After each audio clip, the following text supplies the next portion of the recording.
زحال مسکین مکن تغافل، درائے نینا بنائے بتیاں، کتاب ہجراں ندار میں جاں، نہ لیہو کاہے لگائے چھتیاں، شبان ہجراں دراز چو زلف، روز وصلت چو عمر کوتاہ، سکھی پیا کو جو میں نہ دیکھوں تو کیسے کاٹوں اندھیری رتیاں۔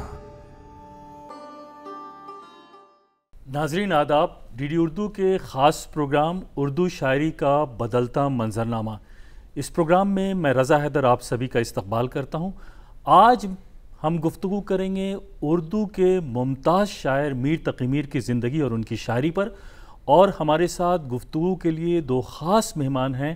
میں چاہتا ہوں کہ سب سے پہلے اپنے مہمانوں کا تعارف کرا دوں۔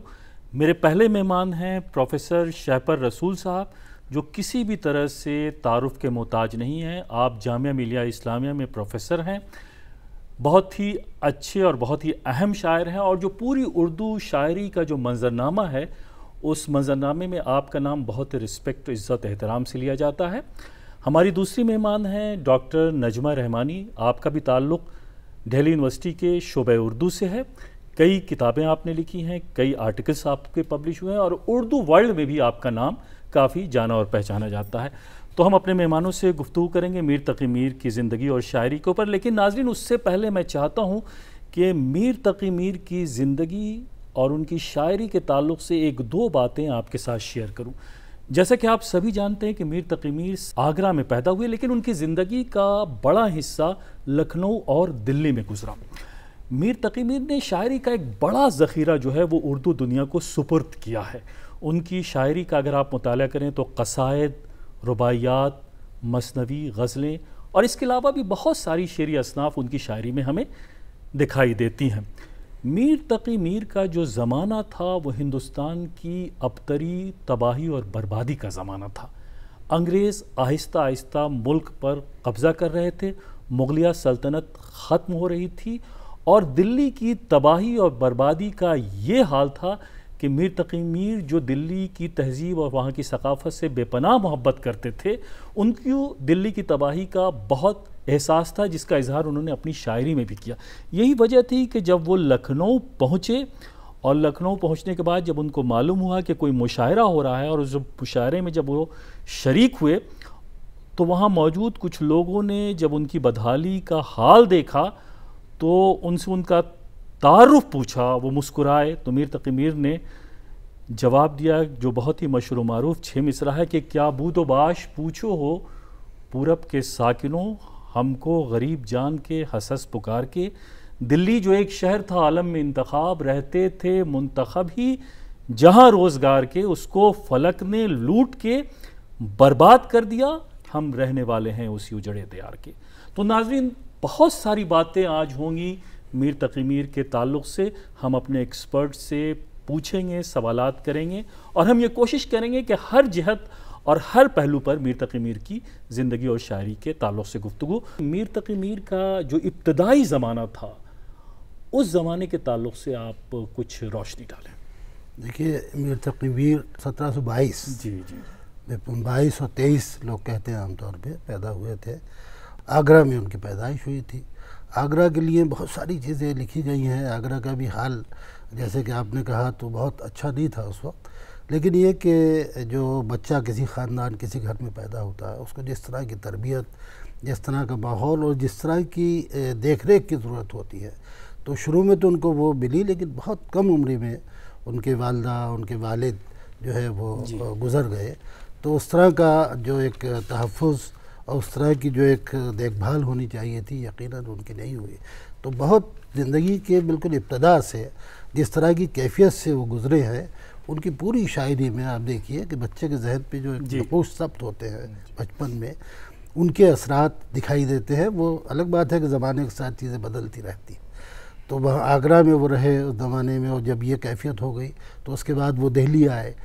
وہاں ان کے ایک سوتیلے بھائی تھے، انہیں ان سے بہت توقع تھی، لیکن ان سے اس طرح کے معاملات نہیں رہے جیسے کہ رہنا چاہیے تھے۔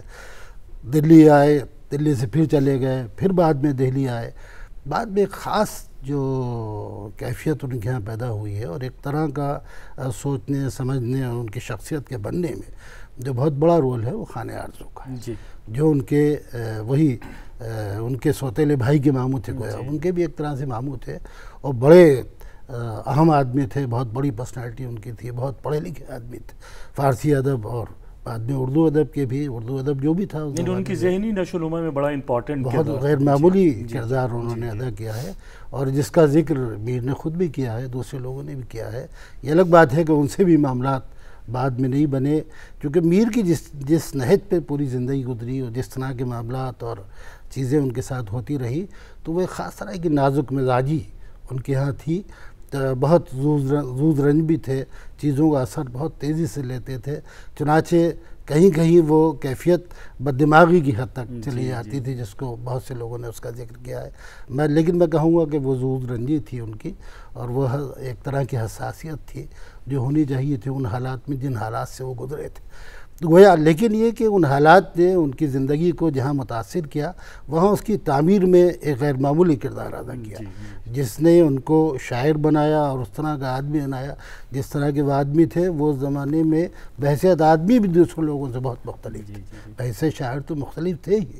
تو یہ ان کی ابتدائی زندگی ہے جس پہ باہر کے حالات نے بھی اور خود ان کے جو اندرونی حالات تھے ان کے گھر کے، ان کے اس کے کافی اثرات جو ان کے اذہان ذہنوں پر متعلق۔ یقیناً جی جی ڈاکٹر نجمہ رحمانی صاحبہ، وہ میر کی شاعری کی آخر وہ کیا خصوصیات ہیں کہ جن خصوصیات کے بنیاد پر ہم انہیں صف اول کا شاعر کہتے ہیں، تو اس پر کچھ آپ اپنے خیالات کا اظہار کریں۔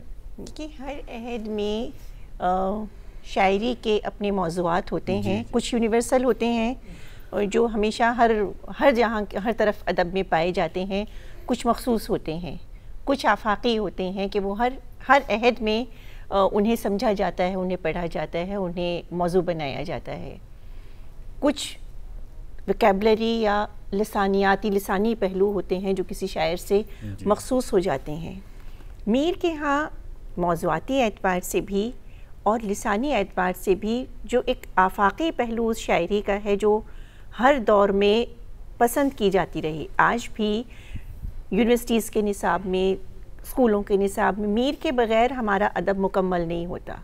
اس کی بنیادی وجہ یہ ہے کہ میر نے اپنی ذات کو، اپنے عہد کو، اپنے عہد کے مختلف موضوعات کو، جن میں مرکزیت تصوف کو حاصل رہی لیکن سیاسی چیزیں بھی بہت سی ان کے یہاں پائی جاتی ہیں، اس طرح اپنی شاعری میں پرویا کہ ہر خاص و عام نے اسے قبول کیا۔ انہی کے دور میں سودا بھی تھے، سودا کا اپنا ایک الگ مزاج تھا، ایک مخصوص طبقہ تھا جو ان کی شاعری کو پسند کر رہا تھا۔ تمام اس ادب کی رسائی، اس شاعری کی رسائی جو سودا کے ہاں تھی، وہ عوام تک تھوڑی مشکل تھی کیونکہ ویکیبلری کا معاملہ تھا اور لسانی نظام ان کا بہت مختلف تھا میر کے لسانیات سے۔ اسی لیے میر نے بار بار یہ کہا کہ شعر میرے ہیں گو خواص پسند، پر مجھے گفتگو عوام سے ہے۔ تو یہ جو ان کی شاعری کا عوامی پہلو تھا، نظیر سے الگ، نظیر کی شاعری کو بھی ہم عوامی شاعری کہتے ہیں اور ہے، لیکن میر نے ان خاص جذبات کو، ان خاص موضوعات کو عوام کی زبان میں پیش کیا۔ یہ پیشکش اور آسان بظاہر آسان لفظ، دیکھیے کسی سے ایک بار گفتگو ہوئی تو انہوں نے کہا دیکھیے میر کے ہاں، میر کا ایک شعر ہے، عمر بھر ہم رہے شرابی سے دل پر خوں کی ایک گلابی سے، تو یہ جو گلابی ہے اس کے بہت سے ڈائمینشنز، بہت سی جہات ہیں، اور انہوں نے الگ الگ جب وہ جہات بیان کی اور وہ معنی بیان کیے تو اندازہ ہوا کہ ایک بظاہر بے حد سہل شعر اپنے اندر کتنی گہرائی اور کتنے ڈائمینشنز لیے ہوئے ہیں۔ تو عوام نے اسے ایک سطح پہ سمجھا اور خواص نے اسے دوسری سطح پہ سمجھا، اور دونوں نے اسے قبول کیا اور پسند کیا۔ تو بنیادی بات جو میر کی شاعری میں ہم دیکھتے ہیں کہ ان کی رسائی عوام اور خواص دونوں میں تھی۔ پروفیسر شیپر رسول صاحب، وہ جو میر کا جو پورا زمانہ تھا وہ 18 سینچری 18ویں صدی کا زمانہ تھا، اور وہ زمانہ ہندوستان کی تباہی اور بربادی، نادر شاہ کا حملہ، مغلیہ سلطنت کا تقریباً خاتمہ ہو رہا تھا، انگریزوں کا تسلط، تو جی میں یہ چاہتا ہوں کہ جو پورا دلی کا ماحول تھا اور کس طرح سے تبدیلی آ رہی تھی، اور اس کے بارے میں آپ کچھ ہمارے ناظرین کو بتائیں۔ دلی کا جو ماحول تھا اس وقت کا، جی اس کا تو ذکر میر نے بہت کیا۔ جی جی اور میر کی شاعری میں متعدد اشعار ایسے ہیں جس میں بار بار اس کی طرف اشارہ کیا گیا، اور اس کا اثر ان کی شخصیت اور ان کی شاعری دونوں پر دیکھا جاتا ہے۔ تو وہ تو آپ نے شروع میں ہی اس کی طرف اشارہ کیا تھا کہ وہ دلی کی بدحالی کا زمانہ تھا، کتنے دلی تو ایسی ہے کہ 100 بار لوٹی اور 100 بار آباد ہوئی، اور اس بیشتر لوگ دلی کے دوسری جگہ پر جاتے رہے۔ اس کی بنیادی وجہ یہ تھی کہ دلی جو ہے بہت، اور اس کے بعد کے شعراء نے بھی اس کا ذکر کیا ہے، چونکہ یہ سلسلہ بہت دیر تک چلتا رہا۔ لیکن یہ کہ میر کے تعلق سے دیکھا جائے تو میر نے جو اس زمانے کے کچھ رؤوسا تھے، کچھ چھوٹے چھوٹے دربار تھے، ان سے منسلک رہے وہ، اور وہاں سے وظائف بھی ان کو ملے، لیکن وہ جو دلی کی بدحالی تھی وہ بہرحال میر کی بدحالی بھی رہی۔ اور میر اس طرح سے، جس طرح سے ایک فنکار کو مطمئن ہو کے اپنی شاعری یا جو بھی فن ہے تو اس پہ توجہ دینی چاہیے۔ تو لیکن میر کا مسئلہ یہ ہے کہ ان چیزوں نے میر کو شاعر بنایا، اور میر کی شاعری کو رنگ و روغن، ایک طرح کی جو ایک جلا بخشی ان تمام چیزوں نے، اور ان تمام چیزوں کو انہوں نے موضوع بنایا۔ میر کو کہا جاتا ہے کہ صاحب یہ تو بہت عوام کے شاعر ہیں اور عام زبان انہیں استعمال کیا، لیکن یہ بہت آسان سی بات ہے۔ اتنی آسان بات یہ ہے نہیں جس طرح سے کہہ دیا جاتا ہے۔ میر کا جو بہت بڑا کارنامہ ہے وہ یہ ہے کہ انہوں نے روزمرہ کی زبان کو شاعری کی زبان بنا دی۔ یہ کوئی آسان بات نہیں ہے، بہت بڑی بات ہے جو میر نے کی۔ اس کے علاوہ اس وقت کی جو عام زندگی تھی اور جو روزمرہ کی زندگی تھی، جس میں وہ سیاسی و سماجی حالات جس کی طرف آپ اشارہ کر رہے ہیں وہ خاص اہمیت رکھتے تھے، اس عام زندگی کو میر نے اس طرح سے پیش کیا اور اتنی باریکی سے اس کو دیکھا۔ اور بلکہ شمس الرحمن فاروقی نے ایک جگہ لکھا ہے کہ صاحب وہ عام زندگی جس سے بڑا سروکار میر کو تھا، اور جس کو جتنی اور جیسی دلچسپی کے ساتھ انہوں نے اپنا موضوع بنایا، دوسرے شعراء کے بس کی بات نہیں تھی۔ کیوں نہیں تھی ان کے بس کی بات؟ کہ انہوں نے وہ جو حالات اور معاملات تھے ان کے پیچھے جو ذہنی دنیا تھی اس کا دروازہ اپنے پڑھنے والوں، اپنے سننے والوں پہ کھول دیا۔ یہ ایک بہت بڑا کارنامہ میر کا تھا۔ ڈاکٹر نجمہ رحمانی، یہ جو سیاسی حالات تھے جس کا ریفلیکشن اور جس کے اثرات ان کی شاعری میں بھی ہمیں دکھائی دیتے ہیں، اس کے بارے میں آپ کچھ؟ رضا صاحب، ایک عرصہ دراز تک لوگ یہ کہتے اور سمجھتے رہے ہمارے بڑے ناقدین کہ میر کی شاعری میں صرف درد ہے، یا میر کے ہاں صرف عشق ہے، میر کے ہاں صرف محبت ہے۔ لیکن اگر ان کے کلام کا ہم تفصیلی مطالعہ جب کرتے ہیں تو ہم دیکھتے ہیں کہ جگہ جگہ ان کے ہاں جو شیخ رسول صاحب نے ابھی کہا کہ کوئی شاعر اپنے عہد کے اور اپنے گرد کی دنیا سے الگ نہیں رہ سکتا، میر بھی رہ نہیں پائے۔ وہ کہ ایک خانقاہ سے ان کا تعلق تھا، تصوف سے ان کا سلسلہ جڑا ہوا تھا، دلی تو تصوف کا مرکز تھی، لیکن وہ تصوف بھی دراصل اس وقت کے سیاسی اور سماجی حالات کی دین ہی تھا۔ میر نے ذکر میر کا، اگر آپ شاعری کے ساتھ ذکر میر پڑھیں تو وہاں بہت تفصیل سے وہ لکھتے ہیں۔ ایک جگہ تو انہوں نے شاہ عالم کو کہا ہے کہ فرنگیوں کے سوا وہ کچھ سوچ نہیں سکتا ہے، اور جو سماجی حالات تھے وہ دیکھیے، اور یہ دیکھیے کہ خطوط غالب کے میں نے 1857 کے جو حالات تھے وہ کیسے بیان کیے، اور میر نے ذکر میر میں کیا کہا۔ شہریوں سے کچھ نہ بن پڑتا تھا کیونکہ ان کے جی اچٹ گئے تھے، کوئی مضطرب ہوتا، کوئی حیران ہوتا، غریب لوگ خوف سے سہمے جاتے تھے، گھر جل گئے، محلے ویران ہو گئے، ایک عالم ان کے ستم سے ہلاک ہو گیا، مگر کسی کو دم مارنے کی جرت نہ تھی۔ پرانے شہر کا علاقہ جسے جہان تازہ کہتے تھے کسی گری ہوئی منقش دیوار کی مانند تھا، یعنی جہاں تک نظر جاتی مقتولوں کے ہاتھ اور سینے نظر آتے۔ اب یہ صورتحال، اس طرح کے بہت سے اسٹیٹمنٹس دیکھیں، بالکل یہی صورتحال غالب کے خطوط میں بھی ہمیں دکھائی، اسی لیے میں نے پہلے حوالہ دیا کہ خطوط غالب میں جب ہم 1857 کے حالات کے بعد دلی کی ویرانی کا بیان کرتے ہیں تو میر اور غالب کی نثر کا فرق ہمیں کہیں ختم ہوتا نظر آتا ہے۔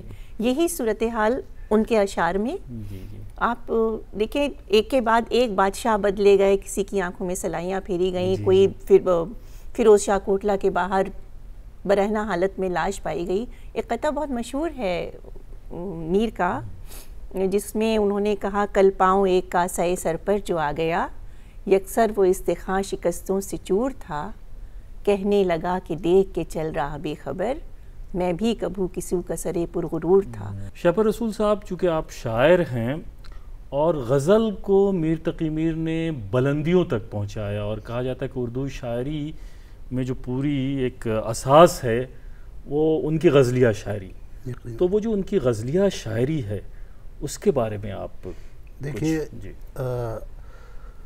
اس زمانے میں جب غزل جس چیز کو کہا جاتا تھا جی یا غزل کا ذکر کیا جاتا تھا تو اس سے مراد ہوتی تھی فارسی غزل، جی اور جب اردو غزل کی بات ہوتی تھی تو اس کو ریختہ، جی اور ریختہ کے معنی گرے پڑے کے ہے، تو اس وقت وہ کیفیت تھی۔ لیکن یہ عجیب و غریب بات ہے، اسی اعتبار سے لوگوں نے اس 18ویں صدی کو عہد زرعی بھی کہا ہے اردو شاعری کا اور اردو غزل کا، کہ 3 بڑے شاعر اس زمانے میں آپ نے ذکر کیا پہلے، سودا، درد اور یہ میر پیدا ہو رہے ہیں، اور تینوں صاحب اسلوب، تینوں کا اسلوب الگ الگ ہے، اور یہ بہت بڑی بات ہے کہ کسی کا صاحب اسلوب ہو جانا۔ اور میر کی جو انفرادیت ہے اس کا تو خیر آگے اور ذکر آئے گا جب آگے چیز چلے گی، اور ان کے اثرات تو آج تک لوگ جو ہے تلاش کرتے ہیں اور انہیں ملتے بھی ہیں، تو یہ کیفیت میر کی تھی۔ اب ریختہ کو میر نے غزل بنایا، لیکن یہ الگ بات ہے کہ اس زمانے کے بیشتر شعراء نے اس کا ذکر کیا ہے، اس میں چونکہ ایک تعلی کا سلسلہ تو شاعری میں شروع سے ہے، تو اکثر شعراء نے کہا کہ صاحب میں نے ریختہ کو غزل بنا دیا، میر نے کہا ہے میں نے ریختہ کو غزل بنا دیا، قائم نے کہا ہے میں نے ریختہ کو غزل بنایا، سودا نے کہا میں نے ریختہ کو، میری وجہ سے 2-3 شعر میں اس سلسلے میں آپ کو سناؤں گا جو جس سے اندازہ ہوا کہ اس زمانے میں کیا۔ دیکھیے قائم کا بہت مشہور شعر ہے، قائم کہتے ہیں کہ قائم میں غزل طور کیا، غزل طور یعنی غزل سے مراد فارسی غزل ہے، قائم میں غزل طور کیا ریختہ، ورنہ ایک بات لچر سی بزبان دکنی تھی۔ تو ریختہ کو اس نے کہا لچر سی ایک بات بزبان دکنی تھی، میں نے اس کو غزل کے مرتبے پہ پہنچا دیا۔ سودا کہتا ہے کہ سخن کو ریختہ کے پوچھے تھا کوئی سودا، پسند خاطر دلہا یہ فن مجھ سے ہے۔ تو یہ سودا نے کہا، لیکن اور مصفی نے کہا کہ مصفی ریختہ کہتا ہوں میں بہتر ز غزل، مصفی ریختہ کہتا ہوں میں بہتر ز غزل، معتقد اب کیوں کوئی سعدی و خسرو کا ہو۔ اب سعدی و خسرو یقیناً مسلم الثبوت بڑے شاعر ہیں فارسی کے، وہ کہہ رہے ہیں کہ صاحب میں نے ریختہ کو وہاں پہنچا دیا ہے کہ اب ان کا معتقد جو ہے وہ کیوں ہوگا کوئی۔ غالب نے بھی کہا کہ ریختہ کے تمہیں استاد ہاں، نہیں ہو، انہوں نے تو میر کی تعریف کہتے ہیں اگلے زمانے میں، لیکن لوگوں نے کہا کہ ہم نے ریختہ کو وہاں پہنچایا۔ اب میر کہتے ہیں، دیکھیں میر نے یہ کہا ہے ریختہ رتبے کو پہنچایا ہوا اس کا ہے، ریختہ رتبے کو پہنچایا ہوا اس کا ہے، معتقد کون نہیں میر کی استادی کا۔ یہ میر خود کہہ رہے ہیں، بہت خوب، اور یہ کہہ رہے ہیں کہ صاحب میں نے جو ہے ریختہ کو غزل کے رتبے پہ پہنچا دیا۔ گویا یہ کہ غزل وہی ہے جو فارسی غزل جو یقیناً بڑے مطالب طے کر کے، اور اس کی ایک حیثیت تھی، اور یقیناً ہم نے بہت کچھ حاصل کیا اردو کی غزل نے، لیکن انہوں نے کہا کہ صاحب ہم نے غزل کو وہاں پہنچا دیا۔ تو کیسے پہنچا دیا؟ میر کو خدائے سخن کہا گیا، کچھ لوگوں نے میر کو ناخدائے سخن بھی کہا۔ خدائے سخن کیوں کہا گیا؟ اس کے پیچھے کوئی ہسٹوریکل بیک گراؤنڈ، کوئی پس منظر کیا اس کی؟ جی میر کو اپنی اہمیت اور اپنی عظمت کا خود ادراک تھا، جو عام طور پہ لوگوں کو نہیں ہوتا۔ تعلی کے شعر اور تعلی کی باتیں بہت لوگ کرتے ہیں، لیکن یہ کہ آپ کو واقعتاً ادراک ہو جائے کہ آپ کس مرتبے پہ اور کس سطح پر ہے، یہ بہت بڑی بات ہے۔ میر کو تھا اس کا ادراک، ورنہ وہ یہ کبھی نہ کہتے کہ سارے عالم پر ہوں میں چھایا ہوا، مستند ہے میرا فرمایا۔ شہپر صاحب ایک اور شعر ان کا تعلی کا مجھے میرے ذہن میں آیا، وہ بہت اچھا ہے۔ ان ریختوں کو گلیوں میں پڑھتے پھریں گے لوگ، مدت رہیں گی یاد باتیں ہماری، غالباً اسی طرح ہے یہ شعر۔ بالکل اس طرح کے اشعار اور لوگوں کے ہاں بھی ہیں، لیکن میر کا اختصاص یہ ہے کہ میر جس سطح پر یہ بات کہہ رہے ہیں تو اس میں ایک زور ہے کہ نہیں، کسی نے اعتراض نہیں کیا، کسی آدمی نے یہ نہیں کہا بھئی اپنے لیے فرمانا وہ کہہ رہا ہے، جو ہماری تہذیب کے منافی ہے کہ اپنے لیے تو ہم عرض کرنا کہتے ہیں، لیکن کون کہہ رہا ہے؟ میر کہہ رہا ہے، اس لیے کسی کو اعتراض نہیں۔ رشید صاحب نے کہا کہ میر سے اس بے تکلفی کی جرت کسی نے نہیں کی۔ یا عسکری صاحب نے کہا ہے کہ صاحب سب پہ اعتراضات لوگوں نے کیے، بڑے بڑے شعراء کی عظمت پہ بھی انگلی اٹھائی لوگوں نے، لیکن میر کے خلاف کسی نے کچھ کہا ہو تو شاید ڈھونڈے سے کہیں کچھ مل جائے۔ میر کی جو پوری عشقیہ شاعری ہے اس کے بارے میں آپ کچھ ہمارے ناظرین کو بتائیں۔ عشقیہ شاعری کے حوالے سے بھی ان کا ایک بڑا اہم نام ہے۔ ہاں، ان کا دراصل، اور میں چاہتا ہوں کہ کچھ اشعار بھی پڑھ کر کے آپ سنائیں۔ اگر اشعار ذہن میں ہوں گے تو میں ضرور آپ کو سناؤں گی۔ عشق و صحت غالباً ہر عہد کا بنیادی تصور ہے، صرف شاعری کا نہیں، ہمارے عام انسانی جذبات میں عشق کا ایک مرکزی کردار ہوتا ہے، خواہ وہ کسی انسان سے ہے، کسی ذات سے ہے یا کسی مقصد سے ہے۔ تو ہر عہد میں عشق ایک بنیادی مرکزی خیال ادب کا اور زندگی کا رہا۔ پھر میر جس خانوادے سے تعلق رکھتے تھے، میر کے والد نے ان سے کہا تھا کہ بیٹا عشق اختیار کرو۔ وہ کون سا عشق ہے؟ تو عشق کا ایک وسیع تصور میر کے ہاں ہے۔ وہ عشق جب اپنی بلندیوں پہ جاتا ہے تو خدا سے ملتا ہے، اپنے ارد گرد کی دنیا میں جب خود کو پاتا ہے تو وہ انسانوں کے درمیان ہوتا ہے۔ وہی عشق درد بندی بھی پیدا کرتا ہے۔ میر کے ہاں درد بندی، جو ہم یہ کہتے ہیں کہ میر کے ہاں گداز ہے، یہ گداز کہاں سے آیا؟ یہ گداز دراصل اس عشق سے آیا جو میر نے صرف لفظوں میں بیان نہیں کیا، بلکہ اسے محسوس کیا، اس تجربے سے گزرے۔ شفا رسول صاحب، جو اصل ایک بات ہے کہ بیزاری کا تصور، پوری شاعری کو آپ اٹھا کر کے دیکھ لیجئے، اس میں اگر عشقیہ پہلو بھی ہیں تو اس میں ایک بیزاری کا جو پورا کانسیپٹ ان کی شاعری میں ہمیں جگہ جگہ دکھائی دیتا ہے، تو اس کے حوالے سے آپ کچھ بتائیں ہمارے ناظرین کو۔ دیکھیے، میر کی پوری زندگی، جیسے کہا گیا کہ عشق، تو عشق ان کے ہاں زندگی بن گیا، اور عشق کے جو معاملات و تجربات ان کے تھے وہ بڑے غیر معمولی تھے، اور وہ تو کہتے ہیں کہ صاحب تمام عمر میں ناکامیوں سے کام لیا۔ تو ناکامیوں سے کام لینا کوئی بہت معمولی بات تو نہیں ہے، بہت بڑی بات ہے، ناکامیوں سے کام لے۔ ایک اور شعر میں میر کا آپ کو بتاتا ہوں۔ میر کہتے ہیں کہ دل خراشی ہو، جگر چاکی ہو، خون افشانی۔ اب یہ تین باتیں، دل خراشی ہو، جگر چاکی ہو، خون افشانی، یہ کسی معمولی تجربے کے نتیجے میں یہ چیزیں نہیں ہو سکتی۔ یقیناً کتنے تجربات رہے ہوں گے، وہ کیا کیفیت رہی ہوگی جب یہ چیزیں سامنے آئی ہوں گی کہ دل خراشی ہو، جگر چاکی ہو، خون افشانی۔ ہوں تو ناکام پر رہتے ہیں مجھے کام بہت، یہ ہوں تو ناکام پر رہتے ہیں مجھے کام بہت، یہ ہے پوری زندگی اس کی۔ تو یہاں یہ کتنی بار وہ بیزاری کی کیفیت طاری ہوئی ہوگی جب آدمی عشق میں ناکام ہوتا ہے، اور عشق کے یہاں پوری حیات کا تجربہ بن چکا ہے، تو آپ یقیناً اس میں کتنے نشو و فراز ہوں گے۔ تو بیزاری کیفیت تو جو پوری اس زمانے کی سماجی سیاسی حالات ہیں، اور اس زمانے کی ان کی اپنی زندگی کی جو محرومیاں اور ناکامیاں ہیں اور مایوسیاں ہیں، اور اس کے ساتھ ان کے ذاتی جو تجربات عشق کے حوالے سے ہیں، تو وہ بیزاری بھی پیدا کریں گے۔ لیکن یہ کہ وہ زندگی کی جو گہرائی ہے اس کو سمجھنے، جو ان کے یہاں پورے جو اس دور کے جو حالات تھے اس کا اثر جو ہے، اس کا اثر ان کے اسی وجہ سے بیزاری ہے۔ دوسری بات یہ ہے کہ لوگ بہت آسانی سے کہہ دیتے ہیں کہ میر تو صاحب کیفیت کا شاعر ہے یا میر جذبات کا شاعر۔